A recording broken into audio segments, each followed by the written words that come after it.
তো hello my dear student, সবাই ভালো তো? আশা করি সবাই ভালো আছো এবং আমি এটাও আশা করছি তোমাদের সরস্বতী পুজো ভালো কেটেছে। তার পাশাপাশি তোমাদের যে প্রিপারেশন আছে সেটা চরম লেভেলে চলছে। আশা করি তোমাদের কোনো জায়গায় কোনো সমস্যা হচ্ছে না। যদি হয়ে থাকে সেগুলো নিজে ঠিক করে নিচ্ছ, পড়তে গিয়ে হয়তো লিখতে গিয়ে অনেক সমস্যা হচ্ছে, কোনো পয়েন্ট ভুলে যাচ্ছ, সেটা আবার দেখে নাও।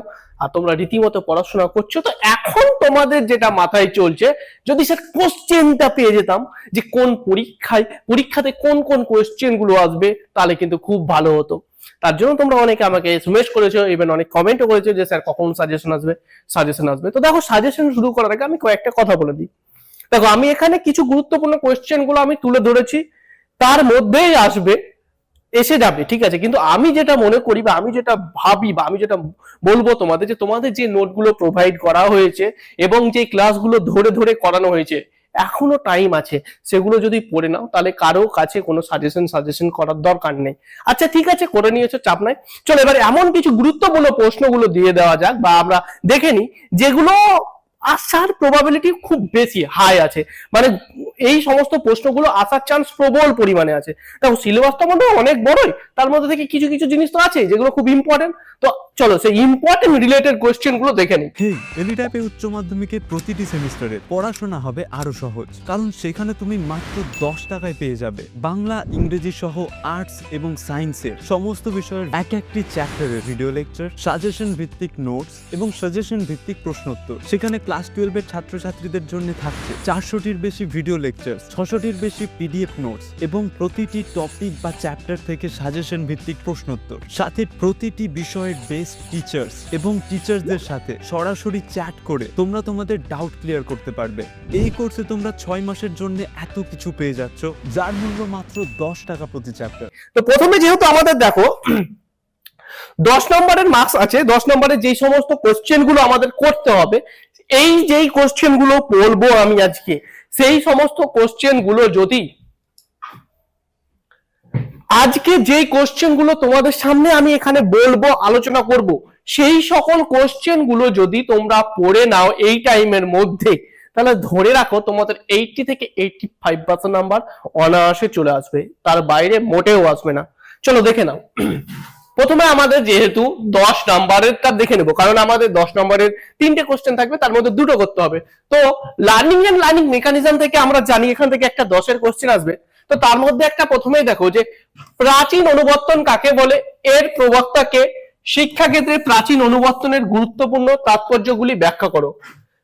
কেটে কেটে প্রাচীন অনুবর্তন কাকে বলে, সক্রিয় অনুবর্তন কাকে বলে। দেখো, আমি এখানে প্রাচীন অনুবর্তন বললাম, তার মানে যে তুমি শুধু প্রাচীন অনুবর্তন পড়বে তা না, চট করে এখানে পড়ে নেবে সক্রিয় অনুবর্তন কাকে বলে। তার সাথে কি আছে, শিক্ষাক্ষেত্রে প্রাচীন অনুবর্তনের গুরুত্বপূর্ণ তাৎপর্য ব্যাখ্যা করো।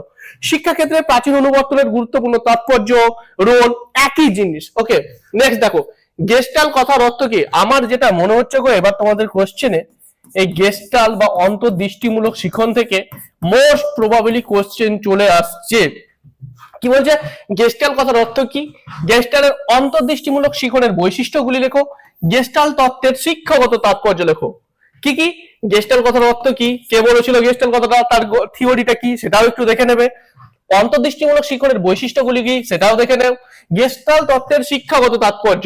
এই দেখো, এই কোশ্চেনটা আমি এইভাবে দিয়েছি, এটা হয়তো তোমাদের 5+5-এও আসতে পারে, কিন্তু আমি বারবার বলবো এই গেস্টালটাকে একটু হাইলি মানে ভালোভাবে জোর দাও। নেক্সট কি আছে, শিখনের প্রভাবকারী বিভিন্ন উপাদানগুলি লেখো, শিক্ষাক্ষেত্রে যে কোনো 2টি উপাদানের ভূমিকা লেখো। এই কোশ্চেনটা দেখো, আমি এখানে কি লিখেছি, দেখো, শিখনের প্রভাবকারী বিভিন্ন উপাদানগুলি। এখানে যখন দিয়ে দেবে এই কোশ্চেনটা, যদি এই কোশ্চেনটা তোমার 5+5 থাকে, তখন তুমি কি করবে, কারণ শিক্ষণের প্রভাবকারী বিভিন্ন উপাদান, মোটিভেশন আছে, অনেক কিছু জিনিস হলে সেগুলোকে তুমি একটা একটা করে নাম লিখে দেবে। নাম লিখার পরে 2 নম্বরের মতো করে কাকে বলে, প্রেরণা কাকে বলে, অ্যাটেনশন কাকে বলে, এই সমস্ত জিনিসগুলো 2 নম্বরের মতো করে, সংজ্ঞার মতো করে দিয়ে দেবে। তারপরে শিক্ষাক্ষেত্রে যে কোনো 2টি উপাদান, হয়তো তুমি দিয়ে দিলে মোটিভেশনের রোল দিয়ে দিলে। তোমার এই যে এখানে যে আমাদের অনেকগুলো উপাদানগুলো পড়েছিলাম না, সেই উপাদানগুলোর মধ্যে আমি দেখো নোটটা যখন আমি তোমাদের প্রোভাইড করেছিলাম, শিক্ষাক্ষেত্রে বিভিন্ন উপাদানগুলি লেখো, আমি বিভিন্ন উপাদান লিখেছিলাম এবং তার সাথে সাথে আমি দিয়েছিলাম তাদের শিক্ষাগত তাৎপর্য। আমি কিন্তু তোমাদের আগে প্রোভাইড করে দেওয়া আছে। তো সেখান থেকে পড়তে পড়তে তোমাদের কোনো একটা, তো এতগুলো উপাদানের মধ্যে কোনো একটা উপাদান তোমার খুব ইজি মনে হয়েছে, তো যদি কোশ্চেন এরকম চলে এলো, যদি উল্লেখ করে না দিল যে মোটিভেশনের ভূমিকা কি বা ম্যাচুরেশনের ভূমিকা কি, যদি এইভাবে উল্লেখ না করে দেয়, তাহলে তোমার যেটা ভালো লাগবে সেটাই দেবে, মানে যেই দুটো তোমার ভালোভাবে মুখস্থ হয়েছে বা মনে আছে সেটা লিখবে। আর যদি দিয়ে দিলে উল্লেখ করে, তখন তো লিখতে হবে, এটা খুব প্রবাবিলিটি চান্স আছে। তারপরে দেখো, প্রচেষ্টা ভুলের শিখন ও অন্তর্দৃষ্টিমূলক শিখনের মধ্যে পার্থক্য হয়তো বা দিয়েও দিতে পারে, এটা 5-এ আসার চান্স আছে, তবুও আমি এখানে দিয়ে দিয়েছি। এখানে আরেকটা জুড়ে দিতে পারি যে প্রচেষ্টা ভুলের শিখন কৌশল বলতে তুমি কি বোঝো, তার মধ্যে তোমার এই অন্তর্দৃষ্টিমূলক শিখনের মধ্যে দুটোর মধ্যে পার্থক্য। তারপরে দেখো, প্যাভলভের ক্লাসিক্যাল কন্ডিশনিং ও স্কিনারের অপারেশনাল কন্ডিশনিং এর মধ্যে পার্থক্য লেখো। এর পাশে পাশে হয়তো তোমাদের দিয়ে দিল এদের শিক্ষাগত তাৎপর্য, যদিও এটার চাইতে বেশি এটাতে আমি হাইলাইট করব গেস্টাল্ট তত্ত্বতে। তারপরে আছে দেখো, প্রচেষ্টা ভুলের শিখন কৌশলের সূত্রগুলি লেখো। শিক্ষাক্ষেত্রে যে কোনো দুটি মূল সূত্রের গুরুত্ব আলোচনা করো। প্রচেষ্টা ভুলের শিখন কৌশলের সূত্রগুলি লেখো। এই যে মুখ্য সূত্র, গৌণ সূত্র, এই সমস্ত যে সূত্রগুলো আছে সেই সূত্রগুলো তোমাকে উল্লেখ করেও দিয়ে দিতে পারে। যদি উল্লেখ করে না দিল, তখন তোমাকে একটা একটা করে সেই সূত্রগুলো লিখতে হবে। এবং শিক্ষাক্ষেত্রে যে কোনো দুটি মূল সূত্রের গুরুত্ব, এটা জেনে রাখো। যদি তোমাদের শিক্ষাক্ষেত্রে যদি প্রচেষ্টা ভুলের শিখন কৌশলের সূত্রগুলো থাকে, ওর শিক্ষাক্ষেত্রে যখন গুরুত্ব দেবে তখন সবগুলো দেবে না, হয়তো উল্লেখ করে দেবে। আবার দেখো, থর্নডাইকের শিখনের মুখ্য গৌণ সূত্রগুলি সংক্ষেপে আলোচনা করো। এই জিনিসটা কোশ্চেনটা খুব একটা হাইলাইটেড। শিখনের মুখ্য ও গৌণ সূত্রগুলো কোশ্চেন দেখো, আর ওই কারণে আমি দিয়ে রেখেছি। শিক্ষাক্ষেত্রে থর্নডাইকের মুখ্য সূত্রগুলির গুরুত্ব আলোচনা করো, হয়তো এইভাবে দিয়ে দিল। প্রচেষ্টা ভুলে যেটা, সেটা থর্নডাইকের ট্রায়াল এন্ড এরর, সেটা আমরা জানি, এইভাবেও কোশ্চেন দিয়ে দিতে পারে। তাহলে এখান থেকে আমরা কি বুঝতে পারছি যে প্রচেষ্টা ভুলের শিখন কৌশলের মুখ্য সূত্র, গৌণ সূত্র তোমাদের ভালোভাবে প্রোভাইড করা আছে। ইভেন তার শিক্ষাগত তাৎপর্য সেটাও তোমাদের নোটে দেওয়া আছে। শুধু নোট কেন, সেটা যদি তোমার নোটে গিয়ে মনে হচ্ছে যে এখন চাপ হচ্ছে, তুমি বুঝতে পারছো, তবে তুমি ক্লাসটা দেখে নাও, তারপরে নোটগুলো পড়ে নাও। টাইম আছে ভাই এখনো, চেষ্টা করলে অনেক কিছু সম্ভব। নেক্সট দেখো, বিশেষ মানসিক ক্ষমতা, মানসিক হবে। বিশেষ মানসিক ক্ষমতা বলতে কি বোঝো? থার্স্টনের দলগত উপাদান তত্ত্ব দিয়ে আলোচনা করো। স্পেশাল ফ্যাক্টর, জেনারেল ফ্যাক্টর এবং স্পেশাল ফ্যাক্টর, সাধারণ ফ্যাক্টর, মানসিক উপাদান, ওই যে দ্বি উপাদান তত্ত্বটা আছে, থার্স্টনের দলগত উপাদান তত্ত্ব দিয়ে আলোচনা করো। এখানে সূত্রটা দিয়ে দিল, তার সাথে হয়তো তোমাদের একটু জোরে দিতে পারলো যে শিক্ষাগত তাৎপর্যগুলো দেখো। এখান থেকে আমি তোমাদের মেনলি যেটা হাইলি রেকমেন্ড করব, এই কোশ্চেনটা গেস্টালটাকে তোমরা একটু দেখো। আর এই প্রচেষ্টা ভুল এবং থর্নডাইকের মানে যায় হয়ে যা, এই জিনিসগুলো তার সাথে কই গো শিখনের প্রভাবকারী উপাদান, মানে এই কোশ্চেনটা না, এখান থেকে 7টা আরো আছে, কিন্তু আমি বারবার বলবো এই 3টে যেন তোমাদের মাথায় চট করে থাকে, মানে খাতা পেলে যেন খাতায় কলম ছুটে, মানে কোশ্চেনটা পাওয়ার পরে খাতাতে যেন তোমার আগুন ছুটে, এরকম ব্যাপার। চলো নেক্সট কি আছে দেখে নাও। দেখো এবার চলে এসেছে, আমি এই ফার্স্ট ইউনিট থেকে এর মধ্যে থেকেই আসবে, আমি বলে রাখলাম। এবার হয়তো তোমাদের যদি শিখন কাকে বলে, শিখনের বৈশিষ্ট্যগুলি দেখো, পারবে না গো, পারবে না। আমি কিছু কিছু কোশ্চেন এখানে রাখিনি যেগুলো ইজি, কিন্তু এই জায়গা থেকে আমি এটা বারবার বলবো, এই 3টে কোশ্চেন। গেস্টাল কত অর্থ কি, গেস্টাল বারবার বলবো, গেস্টালের বারবার, গেস্টালটা বারবার। এই কোশ্চেন গুলো ফার্স্ট ইউনিট থেকে, যে কোশ্চেনটি তোমাদের এই 7টা কোশ্চেন, এবং আমি মুখে যে কয়েকটা কোশ্চেনের কথা বলেছি এর সাথে একটু জুড়ে দেওয়ার জন্য, সেই কোশ্চেন গুলো তোমরা পড়ো, তাহলেই দেখবে প্রথম একটা কোশ্চেন তোমার কনফার্ম হয়ে গেছে। আর এই সমস্ত জিনিস আমাদের ইলিট অ্যাপে প্রোভাইড করা আছে, ভালোভাবে নোটগুলো দেওয়া আছে, ইভেন ক্লাসগুলো করে করে বোঝানো আছে। চলো নেক্সট কি আছে দেখে নেওয়া যাক। দেখো এবার আমরা জানি যে আমাদের 10 নম্বরে আবার আছে কিসের, এডুকেশনাল স্ট্যাটিস্টিক্স থেকে। তো সেখান থেকে কি কি কোশ্চেন আসতে পারে, ডেটা বা তথ্য কাকে বলে, ডেটা কত প্রকার ও কি কি, ডেটার ব্যবহার লেখো, দেওয়া আছে। যদি বলো যে দেওয়া নয় স্যার, সবচাইতে ভুল কথা বলে, কারণ তোমাদের ছোট ছোট দেখবে এই কোশ্চেন গুলো আমি 2 মার্কস করে একটা জায়গাতে দিয়েছিলাম, সেখান থেকে আছে, সেখান থেকে পড়ে আছে। এবার তারপরে দেখো, নিচের দেওয়া স্কোর গুলিকে পরিসংখ্যা বিভাজনের শ্রেণী দৈর্ঘ্য 3 ধরে সাজিয়ে নিয়ে মিন, মিডিয়ান, মড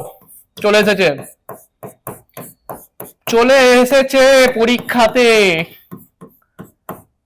মিন, মিডিয়ান, মোড, এটা একটা হয় তোমাদের, এটা ভি মানে তুমি একদম দিয়ে দাও। এইভাবে তোমাকে ফ্রিকোয়েন্সি বের করতে হবে 3 ব্যবধান ধরে, তারপরে সেটাতে তোমাকে মিন, মিডিয়ান, মোড করতে হবে। যদি এইভাবে দিয়ে দিল তাহলে তোমাকে দিল না, কিংবা হয়তো দিয়ে দিতে পারে এখান থেকে কি, যে নিম্নলিখিত স্কোরগুলি থেকে তুমি মিন এবং মিডিয়ান বের করো এবং মিন এবং মিডিয়ান বের করো। এখানে মিন এবং মিডিয়ানে দিয়ে দিল 5 তোমার বা 7 দিয়ে দিল, আর এদিকে 3 দিয়ে দিল যে মিনের ধর্ম এবং মিডিয়ানের ধর্ম লিখো, 7 আর 3 10। এইভাবে আমি কিন্তু তোমাদের নোট প্রোভাইড করা আছে। মিন কাকে বলে, মিনের ধর্ম কি, মিনের সুবিধা কি অসুবিধা কি, সেগুলো জিনিস মিন মিডিয়ান মোড সবকিছু দেওয়া আছে। তারপরে দেখো আরেকটা, নিচের দেওয়া স্কোরগুলি থেকে ফ্রিকোয়েন্সি, পলিগন ও হিস্টোগ্রাম অঙ্কন করো। দুটোই একসাথে দিতে পারে, দুটোই দেওয়ার সম্ভাবনা খুব কম থাকবে। দিলে হয়তো তোমাকে ওই ফ্রিকোয়েন্সি পলিগনটা দেবে, নাহলে হিস্টোগ্রাম দেবে। এই দুটোর মধ্যে থেকেই তোমাদের আসার প্রবাবিলিটি খুব প্রচুর হাই আছে। আমি তো ধরে রাখছি যে মিন মিডিয়ান মোডটাই প্রচুর পরিমাণে চান্স আছে। স্ট্যাটিস্টিক্স থেকে মিন মিডিয়ান মোড এই তিনটে যেন তোমাদের নখ দর্পণে থাকে, মানে সোজা কথায় নখ দর্পণে, মানে তুমি প্রো প্লেয়ার, মানে একদম হেডশট পুরো এলেই যেন কোনো সমস্যা না হয়। তার পাশাপাশি এই ফ্রিকোয়েন্সি, পলিগন আর হিস্টোগ্রাম এই দুটো। তারপরে কি আছে দেখো, যে মিন মিডিয়ান মোডের এর ধর্ম, সুবিধা অসুবিধাগুলি উল্লেখ করো, মিনের সূত্রটি লেখো। যদি মনে হচ্ছে, আমি বারবার বলবো, ফ্রিকোয়েন্ট তোমাদের স্ট্যাটিস্টিক্স একদম ভালোভাবে হাইলি খুব অথেন্টিক ওয়েতে করানো হয়েছে, তাই স্ট্যাটিস্টিক্স করা ট্রাই করবে। সূত্র আশা করি তোমাদের সবার মনে আছে। এবার মিনের সূত্র যদি দেওয়া থাকলো, এখানে হয়তো তোমাদের গ্রুপ ডেটা বা আনগ্রুপ ডেটা দিলো, গ্রুপ ডেটার সূত্র তোমাদের মনে আছে, আনগ্রুপ ডেটার সূত্র তোমাদের বলা আছে। এই mean median mode, frequency, polygon, histogram, এটা থেকেই প্রবাবিলিটি প্রচুর পরিমাণে হাই আছে। কিন্তু তবুও তোমাদের যেহেতু করানো আছে, রিস্ক নেব না বলে এসডিটা একটু দেখে রাখো। আর তুমি এখানে পার্সেন্টাইল র্যাঙ্ক কোরিলেশনে তুমি র্যাঙ্ক ডিফারেন্স মেথডটা দেখে রাখো। কোরিলেশনে র্যাঙ্ক ডিফারেন্সটা যদিও মানে এই জায়গাতে যদি আমি 4টা স্টার দিই, এখানে আমি দেব 2টো স্টার এসডির জন্য, কিন্তু কোরিলেশনে দেবো মানে এই কোরিলেশনের জন্য দেবো একটা। এই কোরিলেশন থেকে তোমার হয়তো শর্টে আসতে পারে যে কোরিলেশন কাকে বলে, র্যাঙ্ক ডিফারেন্স মেথডের সূত্রটি লেখো, পিয়ারসন প্রোডাক্ট মুভমেন্ট মেথডের সূত্রটি লেখো। সূত্র দিতে পারে 2 নম্বরে থাকতে পারে বা ধর্ম, কিন্তু তবুও যেহেতু তোমাদের করানো আছে, তাই কোনো মতেই মানে জোর আমি বলবো না যে তুমি এগুলোকে স্কিপ করো, অবশ্যই করে যাবে, কিন্তু মেনলি জোর দাও মিন মিডিয়ান মোড আর ফ্রিকোয়েন্সি, পলিগন, হিস্টোগ্রাম আর এদিকে এসডি, এই তিনটাতে তুমি জোর দিয়ে রাখো, আশা করি হয়ে যাবে। এই দুটো জিনিস যদি কারো হয়ে থাকে, তাহলে এখান থেকে ধরো স্ট্যাটিস্টিক কমপ্লিট। এবার এটা স্ট্যাটিস্টিক্সের সাথে এবার আরেকটা জিনিস বলে দিই, যে হয়তো তোমাকে দিয়ে দিল যে মিন বের করো, প্লাস বলে দিল যে মিনের বৈশিষ্ট্য লিখো আর মিনের ধর্ম লিখো, ধর্ম বা তোমার সুবিধা অসুবিধা লিখো। তাহলে এই জিনিসগুলো কিন্তু আমাদের দেওয়া আছে। মিন কাকে বলে, মিন মিডিয়ান মোডের ধর্ম, সুবিধা অসুবিধা, বৈশিষ্ট্য, সবগুলো জিনিস ভালোভাবে প্রোভাইড করে দেওয়া আছে। সেগুলো পড়ো, এখন সময় আছে। বাস এই জিনিসগুলো তুমি প্র্যাকটিস করো, তোমার স্ট্যাটিস্টিক কমপ্লিট। ওখান থেকে একটা, এখান থেকে একটা, বাস দুটো গল্প শেষ। আমি বারবার বলবো যে এইখানে যখন স্ট্যাটিস্টিক্সে কাইন্ডলি কেউ মানে লিখে করবে না যে কাকে বলে, ধর্ম, বৈশিষ্ট্য। যদি কোনো ক্যালকুলেশনের জায়গা থাকে সেটা করবে, সেটাতে তোমার নাম্বার। দেখো তুমি যদি এখানে মিন মিডিয়ান মোড বের করে নাও, ঠিক করে নিলে তুমি 10-এ 10 ভাই, কেউ তোমাকে আটকাবে না। কিন্তু তুমি যদি এটা করো, যেমন এখানে কাটা কাটা যদি কোশ্চেন থাকে, তবে তোমার নাম্বারটা থাকবে, আর যদি একটা না থেকে যায় তখন কিন্তু থাকবে না, একটু কমে যাবে, একটা বায়াসনেস চলে আসে। নেক্সট কি আছে দেখো, এবার আমাদের কি আছে 5 নম্বরের কোশ্চেন। 5 নম্বরের আমাদের কোন কোন থেকে আসবে, মেন্টাল হেলথ এন্ড ওয়েলবিং, আর আমাদের আছে কি গো, এডুকেশন টেকনোলজি, তাই তো। তো চলো মেন্টাল হেলথ এবং ওয়েলবিং থেকে প্রথম যে কোশ্চেনটা দেখছো সেটাতে একটা স্টার মার্ক দিয়ে দাও। WHO এর ফুল ফর্ম, এটা যেন 2-এ চলে এসেছে ধরে নাও।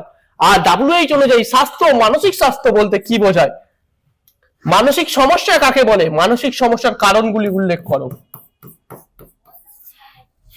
এটা একটা কোশ্চেন। এটা WHO এর মত অনুযায়ী স্বাস্থ্য, মানসিক স্বাস্থ্য বলতে কি বোঝো, এটা হয়তো তোমাকে কেটে কেটে দিতে পারে যে 2.5 প্লাস 2. আরে বাবু 2.5 প্লাস 2.5 ইকুয়াল টু 5, যে WHO যে মানসিক স্বাস্থ্যের সংজ্ঞা দিয়েছে, ক্লাস করানো আছে, ইভেন তোমাদের নোটে ভালোভাবে দেওয়া আছে। তারপরে দেখো মানসিক সমস্যা কাকে বলে, মানসিক সমস্যার কারণগুলি উল্লেখ করো। কেউ যদি বলেছে স্যার আপনি তো দেননি, তার হয়ে যাবে, সব কোশ্চেন দেওয়া আছে। তারপরে দেখো মানসিক সমস্যা চিহ্নিতকরণের উপায়গুলি দেখো, যদি এটা কোশ্চেন দিয়ে দিল মানসিক সমস্যার কারণগুলি উল্লেখ করো। এবার তুমি যখন কারণ জানতে পারবে, এবার মানসিক সমস্যা, একজন ব্যক্তি মানসিক সমস্যায় আক্রান্ত আছে, তখন তুমি কি করে বুঝতে পারবে, সেই কারণগুলিও তোমাকে উল্লেখ করতে হতে পারে। তারপরে দেখো এই কোশ্চেনটা একটা খুব ভালো গো। মাইন্ডফুল লিভিং বলতে কি বোঝো এবং দৈনন্দিন জীবনে এটা কিভাবে চর্চা করা যেতে পারে উদাহরণ সহ ব্যাখ্যা করো। মাইন্ডফুল লিভিং কাকে বলে দুইয়ে দিয়ে দিলে। এবার দৈনন্দিন জীবনে যে কোনো একটা চট করে তুমি এখানে প্র্যাকটিক্যাল ওয়েতে উদাহরণ সহ ব্যাখ্যা করে দেবে না, কারণ এটা তোমার 10 নম্বরে চলে যাবে। এটা কিভাবে চর্চা করা যেতে পারে তুমি তোমার মতো করে লেখো, তখন তুমি এটা দিয়ে দাও। তারপরে দেখো দেখো সৃজনশীল চিন্তন বলতে কি বোঝো, সৃজনশীল চিন্তা বিকাশের উপায়গুলি কি কি। ক্রিয়েটিভ, এটা ফার্স্ট ইউনিটেও ছিল একটা আমাদের, ক্রিয়েটিভিটি এবং ইন্টেলিজেন্সের মধ্যে। সৃজনশীল চিন্তন বলতে কি বোঝো, অর্থাৎ ক্রিয়েটিভিটি কাকে বলে, এবারে ক্রিয়েটিভিটি বিকাশ করার উপায়গুলো কি কি করে হবে সেগুলো তোমাদের দেওয়া আছে। তারপরে দেখো মানসিক সুস্থতা বা মানসিক কল্যাণ কাকে বলে, এটা একটা কিন্তু বিশাল ইম্পর্টেন্ট কোশ্চেন, যে মানসিক সুস্থতা বা মানসিক কল্যাণ কাকে বলে, আর মানসিক সুস্থতার বিভিন্ন ধরনগুলি উল্লেখ করো। মানসিক স্বাস্থ্য বলতে কি বললো, মানসিক সমস্যার কারণগুলি বা একজন মানসিক যে সুস্থতা আছে তার ধরনগুলো কি, কোশ্চেন দেওয়া আছে। WHO এই দেখো গো কোথায় ছিল এই কোশ্চেনটা, আমি এতক্ষণই খুঁজছিলাম। WHO কর্তৃক নির্দেশিত 10টি মূল জীবনের দক্ষতা আলোচনা করো। লাস্ট ক্লাস প্রবাবিলি কি তার আগের ক্লাসে আমি এগুলো করিয়েছিলাম। WHO যে 10টা স্কিলের কথা বলেছিল, সেই 10টা স্কিল যেন তোমাদের ঠোঁটে থাকে, মুখে থাকে, মনে থাকে, পেনে থাকে, মাথায় থাকে, কোশ্চেন পড়লেই যেন সেগুলো লেখা হয়ে যায়। এখান থেকে হয়তো দিয়ে দিল যে 10টা স্কিলের কথা বলেছে সেই 10টা স্কিলের নাম লেখাও, এবং তার মধ্যে হয়তো আরেকটা কোশ্চেন দিয়ে দিল যে তুমি তার সাথে আর দুটো স্কিলের নাম উল্লেখ করে দিলে, এই দুটো স্কিল বলতে তুমি কি বোঝো, এই দুটো স্কিলের কাজ কি দিয়ে দিতেই পারে। এই 10টা স্কিলের মধ্যে থেকে তোমার একটা 2 নম্বরে থাকতে পারে, যে 10টা স্কিল আছে তার মধ্যে থেকে একটা হয়তো স্কিল, এই স্কিলটা কাকে বলে 2 নম্বরে দিয়ে দিল। তারপরে 7 নম্বর কি দেখো, মানসিক সমস্যা সময়ে দূরীকরণে পিতামাতার ভূমিকা লেখো। এটা একটা খুব important question, practical oriented knowledge তোমাকে দেওয়ার জন্য। বা শিশুর মানসিক স্বাস্থ্য রক্ষায় বিদ্যালয়ের ভূমিকা লেখো। শিক্ষকেরও ভূমিকা থাকতে পারে। এই সমস্ত জিনিসগুলো একজন মানুষ মানসিক স্বাস্থ্য, একজন বাচ্চার মধ্যে মানসিক স্বাস্থ্য লক্ষণ করা গেছে বা মানসিক স্বাস্থ্যে আক্রান্ত বোঝা গেছে, এবার তা দূর করার জন্য কি কি পদক্ষেপ নেওয়া উচিত, একটা বিদ্যালয়কে কি কি পদক্ষেপ নেওয়া উচিত, একজন পিতামাতাকে কি কি পদক্ষেপ নেওয়া উচিত, বা একজন শিক্ষক মহাশয় কি কি পদক্ষেপ নিলে তার সেই মানসিক সমস্যাগুলো দূর করা যায়, সেই সংক্রান্ত কোশ্চেন দিতে পারে। তারপরে কৈশোরকালে সাধারণ মানসিক সমস্যাগুলি লেখো এবং তার দূরীকরণের উপায়গুলি লেখো। হ্যাঁ, তোমাদের যেহেতু এই ব্যাপারটা দেওয়া আছে, তোমাদের কি কি সমস্যা দেখা যায়, কৈশোরকালে মানসিক সমস্যাগুলি দেখো এবং তার দূরীকরণের উপায়গুলি দেখো। তোমাদের মধ্যে কি কি সমস্যা এখন লক্ষ্য করা যায়। দেখো এই ইউনিটটা যে ক্লাসটা আমি করিয়েছি, সেই ক্লাসটা যদি কেউ করে থাকো বা না করে থাকো তাহলে বলবো আবার ক্লাসটা করে নাও, তারপরে যে নোটটা প্রোভাইড করা আছে সেই নোটটা পড়ো, তাহলে তোমার খুব ক্লিয়ার হয়ে যাবে। এই ছিল আমাদের mental health and well being থেকে কোশ্চেন। এবার এখান থেকে তোমার আরো একটা কোশ্চেন তুমি অ্যাড করে দিতে পারো, যদিও মনে হচ্ছে না যে মেডিটেশন বলতে কি বোঝায়, ধ্যান, মেন্টাল ওয়েলবিং, মাইন্ডফুলনেস। আচ্ছা, মাইন্ডফুলনেস দিয়েছে, মেডিটেশন, ধ্যান কি, ধ্যান কিভাবে মানসিক সমস্যা দূরী করতে সাহায্য করে, এটা হাই লেভেলে চলে যাচ্ছে, তবুও তুমি একটু দেখে নেবে। এই যে 9টা কোশ্চেন দিলাম, এই 9টা কোশ্চেন যদি তোমরা করে রাখো, আশা করি অনায়াসে তোমরা পরীক্ষার মধ্যে 5 নম্বরটা পেয়ে যাবে। Last but not the least, education technology থেকে আমাদের কি কি আসতে পারে। শিক্ষা প্রযুক্তি বিজ্ঞানের বৈশিষ্ট্যগুলি লেখো। এর সাথে দিয়ে দিল শিক্ষা প্রযুক্তি বিজ্ঞান বলতে কি বোঝো।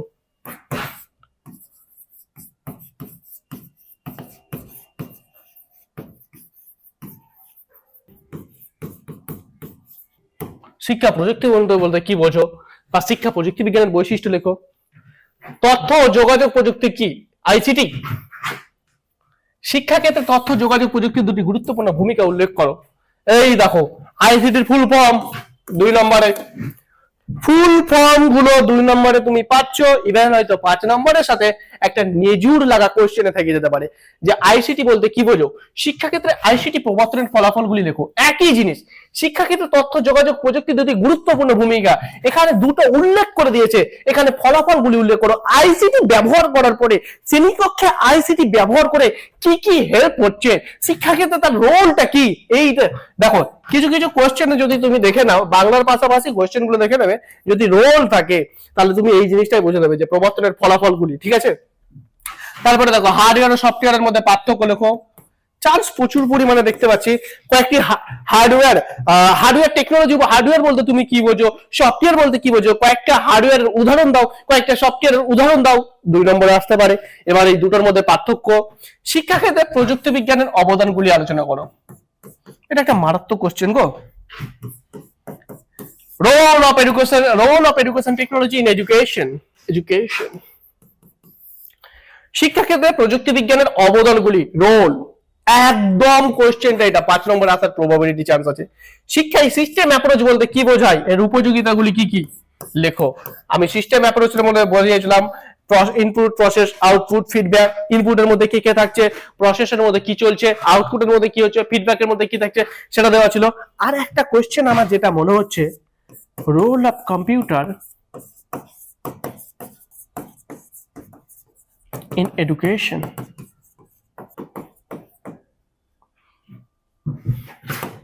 Role of computer in education, শিক্ষাক্ষেত্রে কম্পিউটারের ব্যবহার লেখো। যদিও চলে আসে তাই এটা অ্যাড করে দিলাম। শিক্ষাক্ষেত্রে কম্পিউটারের ভূমিকা বলো, অবদান বলো বা লেখো। এবার আরেকটা জিনিস, যে বর্তমানে কম্পিউটার কিভাবে শিক্ষাকে ব্যবহার করা হচ্ছে, তুমি যথাযথ যুক্তি দিয়ে লেখো। এই কোশ্চেন গুলো এডুকেশনাল টেকনোলজি থেকে তুমি যদি করে যাও, আমার তো মনে হয় না যে তোমার মানে কোশ্চেন এর বাইরে আসবে বলে, এখান থেকে চলে আসবে। তবুও বলে রাখবো, দেখো আমি ভাই কোশ্চেন বানাইনি, বা যিনারাই সাজেশন দেন তারা কেউ কোশ্চেন বানায়নি। পড়াতে গিয়ে অনেক কোশ্চেন দেখার পরে বা টেস্ট পেপার ফলো করার পরে কিছু কোশ্চেন মনে হয় যে এই কোশ্চেন গুলো আসতে পারে, কিন্তু মোস্ট প্রবাবলি এগুলোই চলে আসে। তারপরেও বলবো, তোমাদের কাছে তো নোট দেওয়া আছে, এগুলো তোমরা ভালোভাবে পড়বে। মানে এগুলো, এই যে কোশ্চেন গুলো আজকে আমি আলোচনা করলাম, সেই কোশ্চেন গুলো পেলেই যেন তোমাদের আগুনের মতো খাতা চলে। মানে এই কোশ্চেন গুলো তোমার 99% তোমার আয়ত্তর মধ্যে থাকবে। এবার এইগুলো করে নিলাম, তার মানে কি হয়ে গেল স্যার, আর কি আমার পড়ার দরকার নেই? আছে। তুমি এগুলোকে সবসময় তোমার মাইন্ডে এমন ভাবে থাকবে, এখানের মধ্যে যেই কোশ্চেন আসুক সেটা তোমার হট করে হয়ে যাবে। তার বাইরেও একটু দেখে রাখবে। দেখো এখান থেকে কোশ্চেন আসবে তবুও, কারণ দেখো সাজেশন, অবশ্যই সাজেশন আমরা কেউ কোশ্চেন বানাই, কিন্তু আসতে পারে, এটা আমি বলছি, অবশ্যই আসবে, আমি বলে রাখছি। এর মধ্যে থেকে কোশ্চেন আসবে। তারপরেও আমি বলছি, কারণ ইন কেস কোনো কোশ্চেন যদি একটু ঘুরিয়ে দিল, তখন তোমরা যদি বলো যে স্যার আপনি তো এটা বলেননি, দেখো ভাই কোশ্চেন এর মধ্যে থেকে আসবে। এবার হয়তো ভাষাটা একটু চেঞ্জ করে দিতে পারে। এবার এই ভাষাটা চেঞ্জ করে দিয়েছে, হয়তো এর সাথে আরো একটা, এর মধ্যে থেকে একটা কোশ্চেন দিল, আর একটা অন্য জায়গা থেকে দিয়ে দিল। এবার ওটা কি, ওটা একটু কম ইম্পর্টেন্ট বলে আমি নিইনি, হয়তো ওই কোশ্চেনটা আর একটা লেজুর লাগিয়ে দিয়েছে। এবার ওটার জন্য কি কম ইম্পর্টেন্ট বলে আমি হয়তো এখানে রাখিনি। তার মানে এই না যে আমি নোটটা প্রোভাইড করিনি, আমি নোটের মধ্যে এর বাইরেও অনেক কোশ্চেন আছে, সেগুলোও তোমরা দেখে নিতে পারবে। যদিও এই কোশ্চেন গুলো পড়লেই তোমাদের হয়ে যাবে। এবার যেটা আসছে সেটা হচ্ছে 2 নম্বরে। স্যার 2 নম্বরে তো অনেকগুলো বইয়ে আছে, কোনগুলো পড়বো? দেখো 2 এর কোশ্চেন আমি ক্লাস চলাকালীন আমি অনেক ক্লাসে করাতে বলে দিয়েছি যে এটা 2 এর মধ্যে দেখে রাখো, এটা 2 এর জন্য দেখে রাখো, এটা 2 এ আসতে পারে। সব আমি ক্লাস চলাকালীনই বলে দিয়েছি। তারপরেও আমি আবার কিছু কোশ্চেন গুলো এনে রেখেছি, সেগুলো তোমাদের যেন আয়ত্তের মধ্যে থাকে। তার মধ্যে থেকে তুমি 2 এর কোশ্চেন অনেকগুলোই পেয়ে যাবে। দেখো বড় 10 আর 5 এর গুলো বলে দেওয়া যাবে যে এই আসবে। 2 এর গুলো হয়তো 5 এ 5টা চলে আসতেও পারে, আবার হয়তো 4টেও আসতে পারে বা 3টেও আসতে পারে এর মধ্যে থেকে। চলো 2 এ কি আছে দেখো, প্রেষণা চক্র কি? এই কোশ্চেনটা তুমি 5 এর জন্য একবার একটু দেখে নিতে পারো। আমি 2 এ রেখেছি বলে তার মানে না। প্রেষণা চক্র কি? প্রেষণা চক্র যে ছবিটা দিয়ে তুমি যদি ভালোভাবে 5 এর লিখতে পারো তাহলে কিন্তু খুব ভালো আছে। প্রেষণা চক্র কি 2 এর জন্য? ডিজিটাল লার্নিং এর দুটি সুবিধা লেখো 2 এর জন্য। রিকল বা রিকগনিশন কাকে বলে? পুনরুদ্রেক বা প্রত্যবিজ্ঞা কাকে বলে? খুব ভাইটাল কোশ্চেন, আসার প্রবাবিলিটি খুব পরিমাণে চান্স আছে এটা। মানসিক চাপের দুটি লক্ষণ লিখো, এটা একটা ইম্পর্টেন্ট। সিএল ও সিআই এর সম্পূর্ণ রূপ লেখো। এই যে সম্পূর্ণ রূপগুলো, একটা না তো একটা, দেখো এই দেখো আমি কেন এর আগে বললাম যে এগুলোই আসবে বা আসবে না। দেখো এর আগে আমি এখানে হয়তো এই কোশ্চেনটা দিয়ে দিয়েছি, হয়তো হতে পারে এর আগে ইউনিটে আইসিটির সাথে যে শিক্ষা প্রযুক্তি বিজ্ঞান বলতে তুমি কি বোঝো, ওখানে 3 দিয়ে দিল এবং দিয়ে দিল যে সিএল ও সিআই এর মধ্যে সম্পূর্ণ নাম কি বা কি বললে বোঝায়, 3 আর 2 5 দিয়ে দিল। তাহলে ওই কোশ্চেনের মধ্যে আমি রাখিনি, কিন্তু আগে রেখেছি। তাই এই যে প্রশ্নগুলো দিচ্ছি না, সবগুলো তুমি ঠুটস্থ করে নাও। শিক্ষণের দুটি বৈশিষ্ট্য লেখো, 2 নম্বর আসার খুব চান্স আছে। WH এর পুরো কথা কি? এই তো WH এর পুরো নাম, আমি বলেছি না পুরো ফুল ফর্ম তোমাদের আসবে। গেস্টাল্ট শব্দের অর্থ কি, বা গেস্টাল্ট শব্দ বলতে তুমি কি বোঝো, কি গো গেস্টাল্ট শব্দের অর্থ কি, বা অন্তর্দৃষ্টিমূলক শিখন বলতে তুমি কি বোঝায়? শিখন ও পরিণমনের মধ্যে দুটি পার্থক্য লেখো। এই দেখো, শিখন ও পরিণমনের দুটির মধ্যে পার্থক্য লেখো। আমি বলে দিয়েছিলাম না, শিক্ষাক্ষেত্রে পরিণমনের ভূমিকা লেখো, আসতেই পারে। শিখন ও পরিণমনের দুটি পার্থক্য। ব্যক্তিত্ব বলতে কি বোঝো, পার্সোনালিটি বলতে কি বোঝায়? সৃজনশীলতার 4টি উপাদানের নাম লেখো। কি কি উপাদান? এই কোশ্চেনটা 5এও দিয়ে দিতে পারে।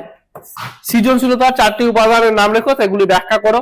আবার 2এও দিতে পারে যে সৃজনশীলতার যে 4টি উপাদান আছে, নোবেলটি, সেই 4টি উপাদানগুলি তোমাকে লিখতে বলো, তখন তুমি শুধু 4টির নাম লেখার পরে 2 লাইন করে একটু দিয়ে দিলে হলো। বিশ্ব স্বাস্থ্য সংস্থা কিভাবে স্বাস্থ্যকে সংজ্ঞায়িত করেছেন? WHO কর্তৃক WHO নির্দেশিত স্বাস্থ্য বলতে কি বোঝো? WHO এর মতে স্বাস্থ্য কি? বড় কোর্স 5এও ছিল, এখানেও 2 আসতে পারে। WHO এর সংজ্ঞা অনুসারে স্বাস্থ্যের 3টি উপাদানগুলি কি কি? ভালোভাবে দেওয়া আছে। মনস্তাত্ত্বিক কল্যাণ কি? মনস্তাত্ত্বিক কল্যাণ কি হবে এটা? মনস্তাত্ত্বিক কল্যাণ কি? 2 নম্বরে। শিক্ষা প্রযুক্তি বিজ্ঞানের 5M বলতে কি বোঝো? 2, man, machine, media, method, material. মনে পড়ছে? 2টি করে ইনপুট ও আউটপুট ডিভাইসের উদাহরণ দাও। ইনপুট বলতে কি বোঝায়, আউটপুট বলতে কি বোঝায়? এবার হয়তো এটার সাথে তোমাদের দিয়ে দিতে পারে যে হার্ডওয়্যারের উদাহরণ দাও, সফটওয়্যারের উদাহরণ দাও। যেই কোশ্চেন গুলো দিয়ে রেখেছি সেখান থেকে তুমি 5টা না হলে 4টা তো কনফার্ম আসবে। ব্লেন্ডেড লার্নিং বলতে কি বোঝো? দেওয়া আছে 2 নম্বরে। ই লার্নিং বলতে কি বোঝায়? শিক্ষায় মাল্টিমিডিয়ার 2টি ব্যবহার উল্লেখ করো। মাল্টিমিডিয়া বলতে কি বোঝায় সেটাও তোমাদের বোঝানো হয়েছে। Technology in education and technology of education বলতে কি বোঝায়? এটা একটা খুব এই কোশ্চেনটা খুব একটা ভাইটাল কোশ্চেন। এটা তোমার 2 এর পাশাপাশি 5 এর মধ্যে হয়তো দেখে নিতে পারো। গুণগত চল বলতে কি বোঝো? সহগতি বলতে কি বোঝো? একটি ক্লাসে এই দেখো, এই 2 এর কোশ্চেনে তোমার দেখবে যে কিছু হয়তো ডেটা দিয়ে দিয়েছে, এবার তার মধ্যে থেকে তোমাকে মিন বের করতে বলতে পারে, মিডিয়ানও বের করতে বলতে পারে। যেমন একটি ক্লাসে 5 জন শিক্ষার্থী গণিত পরীক্ষার প্রাপ্ত নম্বর হলো, এই নম্বরগুলি থেকে গড় নির্ণয় করো, অর্থাৎ মিন বের করো। 2 এর জন্য দিতে পারে, হয়তো এরকম ভাবে দিয়ে দিল মিডিয়ান বের করো, তাও দিতে পারে। সহগতি কয় প্রকার ও কি কি? কেন্দ্রীয় প্রবণতার পরিমাপক গুলি কি কি? কেন্দ্রীয় প্রবণতা, সেন্ট্রাল টেন্ডেন্সি। দেখো তোমরা মিন করে নিয়েছো, মিডিয়ান করে নিয়েছো, মোড করে নিয়েছো। এবার এর মধ্যে যদি হুট করে কোশ্চেন দিয়ে দিল এটা যে কেন্দ্রীয় প্রবণতার পরিমাপক গুলি কি কি, জেনে রাখো। মিন, মিডিয়ান, মোড। মিন, মিডিয়ান, মোড, এই 3টের দ্বারা আমরা কি পরিমাপ করি? সেন্ট্রাল টেন্ডেন্সি বা কেন্দ্রীয় প্রবণতা। এই সমস্ত কোশ্চেন গুলো যদি তোমরা করে রাখো, প্রথম থেকে একবার দেখে নাও, এই সমস্ত কোশ্চেন গুলো যদি তোমরা করে রাখো, এই সমস্ত কোশ্চেন গুলো যদি তোমরা সবাই করে রাখো, তাহলে তোমাদের আশা করি কোনো সমস্যা হবে না। চলো প্রথমে যাওয়া যাক। আরো একবার বলে নিচ্ছি, কি প্রাচীন অনুবর্তন কাকে বলে, এর প্রভাবটাকে, শিক্ষাক্ষেত্রে প্রাচীন অনুবর্তনের গুরুত্বপূর্ণ তাৎপর্য ব্যাখ্যা করো। গেস্টাল্ট কথার অর্থ কি? গেস্টাল্টটা খুব খুব খুব ভালোভাবে পড়ো। গেস্টাল্টের অন্তর্দৃষ্টিমূলক শিক্ষণের বৈশিষ্ট্যগুলি লেখো। গেস্টাল্ট তত্ত্বের শিক্ষাগত তাৎপর্য লেখো। শিক্ষণের প্রভাবকারী বিভিন্ন উপাদানগুলি লেখো। শিক্ষাক্ষেত্রে যে কোনো 2টি উপাদানের ভূমিকা লেখো। এই প্রভাবকারী বিভিন্ন উপাদানগুলি, এখান থেকে তোমাকে 2টো উপাদান নিজে উল্লেখ করে দিতে পারে, পরিণমন কি, বা তোমার তারপরে দিতে পারে যে মনোযোগ কি, আগ্রহের ভূমিকা কি, এগুলো জিনিস তোমাকে দিয়ে দিতে পারে। সেই জায়গা থেকে তোমাকে লিখতে হবে। প্রচেষ্টামূলক শিখন ও অন্তর্দৃষ্টিমূলক শিক্ষণের মধ্যে পার্থক্য লেখো। এটা 5-এ যদিও আসবে না, 10-এর আছে। আমি এখানে 5-এর কোশ্চেন, এটা প্রচেষ্টামূলক শিক্ষণ অন্তর্দৃষ্টিমূলক শিক্ষণের মধ্যে পার্থক্য 10-এর কোনো মতে দিতে পারে না, তবুও দিয়ে রাখলাম। এর সাথে যদি আরো একটা কোশ্চেন অ্যাড থেকে যেতে পারে, অন্য একটা কোশ্চেন দিয়ে শিক্ষাগত তাৎপর্য লেখো, যে অন্তর্দৃষ্টিমূলক শিক্ষণ কৌশলে শিক্ষাগত তাৎপর্য লেখো, তবেই দেবে। প্যাভলভের ক্লাসিক্যাল কন্ডিশনিং ও স্কিন অপারেশন কন্ডিশনের মধ্যে পার্থক্য লেখো। তার সাথে হয়তো দিয়ে দিল যে প্যাভলভের যে পরীক্ষাটি করেছিল সেই পরীক্ষাটি তুমি আলোচনা করো। যখনই 10-এর মধ্যে দেখবে একটাও 10-এর কোশ্চেনে কখনো পার্থক্য, একটা কোশ্চেনে 10 নাম্বার দেবে না, তার সাথে আর একটা নিজুর থাকবে, এই 2টো কোশ্চেন নিজুর লাগা থাকবে। প্রচেষ্টা বলে শিখন কৌশলের সূত্রগুলি লেখো। শিক্ষাক্ষেত্রে যে কোনো 2টি মূল সূত্রের গুরুত্ব আলোচনা করো। এটা একটা খুব খুব খুব খুব খুব আমার তো খুব খুব ইম্পর্টেন্ট মনে হচ্ছে। থর্নডাইকের শিকড়ের মুখ্য গৌণ সূত্রগুলি সংক্ষেপে আলোচনা করো। একই। শিক্ষাক্ষেত্রে থর্নডাইকের মুখ্য সূত্রগুলি আলোচনা করো। বিশেষ মানসিক ক্ষমতা বলতে কি বোঝায়? থার্স্টনের দলগত উপাদান তত্ত্বটি আলোচনা করো। এই জায়গাতে তোমাকে আবার দিয়ে দিতে পারে যে বুদ্ধি বলতে কি বোঝায়, বুদ্ধির কতগুলি উপাদানের নাম লেখো। থার্স্টনের দলগত উপাদান তত্ত্বটি তোমাদের দেওয়া আছে। স্পিয়ারম্যানের দ্বি উপাদান তত্ত্বটিও তোমাদের দেওয়া আছে। ডাব্লিউএইচ এই সমস্ত কোশ্চেন গুলো তোমরা যদি করে যাও তবে তোমাদের আশা করি পরীক্ষাতে 80 থেকে 85% নাম্বার আনতে কেউ তোমাদের মানে আটকাতে পারছে না, বিশেষ করে আমার এডুকেশন সাবজেক্ট। তখন হয়তোবা এমন সিচুয়েশন হয়ে যেতে পারে যে তোমাদের অনেকগুলো কোশ্চেন চলে এসেছে যেগুলো তুমি নিজে জানো, প্রত্যেকটাই তুমি পড়েছো, প্রত্যেকটা তোমার জানা, এবার তারপরে তুমি কনফিউজ হয়ে যাচ্ছ যে কোনটা করবো কোনটা করবো না। সেই জায়গা থেকে একটু সাবধান। যারা এখনো পড়াশোনা স্টার্ট করোনি বা পড়াশোনা করেছো কোনো একটা কারণের জন্য মনে হচ্ছে যে একটু ল্যাক থেকে গেছে, তাদের বলবো চাপ নেই, ঘাবড়ানোর কিছু নেই। যেই কোশ্চেন গুলো বেছে বেছে যেই সমস্ত কোশ্চেন গুলো তোমাদের দেওয়া হয়েছে সেই কোশ্চেন গুলিকে তুমি ভালোভাবে জোর দাও, আশা করি কোনো সমস্যা হবে না, ভালো নাম্বারই আসবে। তার পাশাপাশি যদি আরো ভালো কেউ রেজাল্ট করতে চাও তাহলে যে সমস্ত নোটগুলো প্রোভাইড করা আছে সেই নোটগুলো তুমি নিজে সেলফ স্টাডি করো, আশা করি তোমাদের নাম্বার ভালো হবেই। আর mean, median, mode, frequency, polygon, frequency histogram, এই দুটো জিনিস যেন তোমাদের নখ দর্পণে থাকে। ওখান থেকে তোমাদের 10-এ 10 আসছেই, আমি কিন্তু পরে খবর নেবো আবার। তো ঠিক আছে, এই ছিল আজকে তোমাদের ক্লাস, এই ছিল তোমাদের suggestion. All the best for your exam. এবং আমি আশা রাখছি এবং আশা রাখবো এবং তোমাদের প্রতি বিশ্বাস আছে যে তোমরা রীতিমতো পড়াশোনা করছো এবং পড়াশোনা করতে গিয়ে অনেক ভুল হচ্ছে, সেগুলোকে নিজে শুধরাচ্ছ, ধৈর্য রাখছো এবং পড়ে যাচ্ছ। যাদের মনে হচ্ছে যে হবে না তাদের বলছি ভাই এখনো টাইম আছে, শুরু করলেই হবে। তুমি যখন থেকে চাইবে তখন থেকে শুরু করা যায়, তার জন্য তো তোমাদের আমি সহযোগিতা করে দিয়েছি। এই সমস্ত কোশ্চেন গুলো যারা নতুন এই ভিডিওটা দেখছো তাদের উদ্দেশ্য বলছি যে স্যার আপনি তো কোশ্চেন বললেন, উত্তরগুলো কোথায় আছে? তাদের উদ্দেশ্যে বলা যাচ্ছে যে এই সমস্ত কোশ্চেন গুলো আমাদের ইলিট অ্যাপে সবগুলো প্রোভাইড করা আছে। শুধু এই কোশ্চেন গুলো না, এর চাইতেও আরো বেশি কোশ্চেন যেগুলো একটু ইম্পর্টেন্ট, যেগুলো জানার দরকার, সেই কোশ্চেন গুলো, সেই কোশ্চেনের উত্তরগুলো দেওয়া আছে। শুধু উত্তর কি দেওয়া আছে, কোশ্চেনই দেওয়া আছে না, তার পাশাপাশি তোমাদের এখন ভিডিও গুলো দেওয়া আছে। দেখো হয়তো কোনো স্টুডেন্ট এডুকেশনকে হয়তো 4 সাবজেক্ট বলে হয়ে রেখেছিল, যার জন্য সে এতদিন পড়েনি, কিন্তু তার হয়তো মনে হচ্ছে যে না অন্যদিকে আমার হচ্ছে না, এডুকেশনটা যদি একটু ভালোভাবে পড়ি। তাদের উদ্দেশ্যে বলছি এখনো সময় আছে, এখনো সময়টা আছে।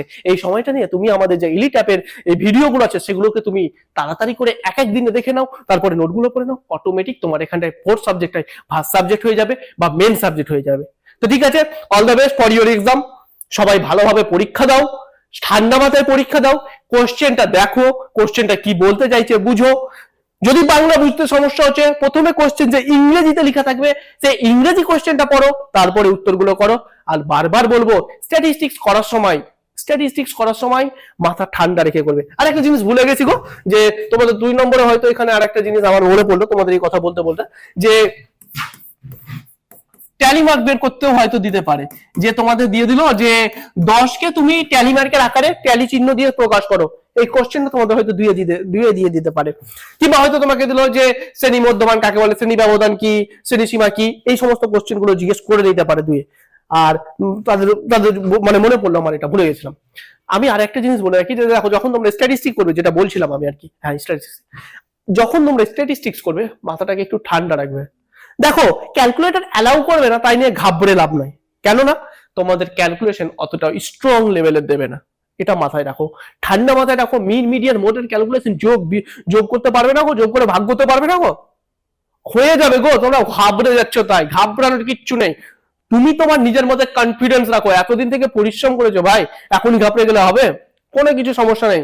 এখন এই ভিডিওটা দিলাম, যে কোশ্চেন গুলো দেওয়া আছে সেগুলো তোমরা রীতিমতো এগুলোকে নখ দর্পণে রাখো, আর বাকি এর বাইরেও যা যা পড়ানো আছে সেগুলো পড়ো। দেখো মাঠে নামে দুজন, একজন পাস করার জন্য আর একজন রেকর্ড করার জন্য। এবার তুমি নিজেকে প্রশ্ন করো, তুমি কিসের জন্য মাঠে নেমেছো? মাঠে নামে দুইজন, একজন পাস করার মেন্টালিটি নিয়ে আর একজন রেকর্ড করার মেন্টালিটি নিয়ে। এবার তোমার ভাবনাটা দেখো তুমি কোথার মধ্যে রাখবে। এগুলো তোমাদের আমি সহযোগিতা করলাম যাতে তোমার একটু বুস্ট আপ পাই, যাতে তুমি মোটিভেশন পাও। চলো ঠিক আছে, অনেক কথা হচ্ছে, এখন বেশি আর গল্প করে লাভ নেই। আশা করি তোমরা ভালোভাবে পরীক্ষা দেবে। আমি চাইবো তোমরা ভালোভাবে পরীক্ষা দাও, ঠান্ডা মাথায় পরীক্ষা দাও এবং রীতিমতো বাড়িতে পড়াশোনা করো। শুধু এই সাবজেক্টটা, আরো সাবজেক্ট যেগুলো আছে সেগুলো পড়াশোনা করো। দেখা হচ্ছে খুব তাড়াতাড়ি। All the best for your exam. Tata, take care, by.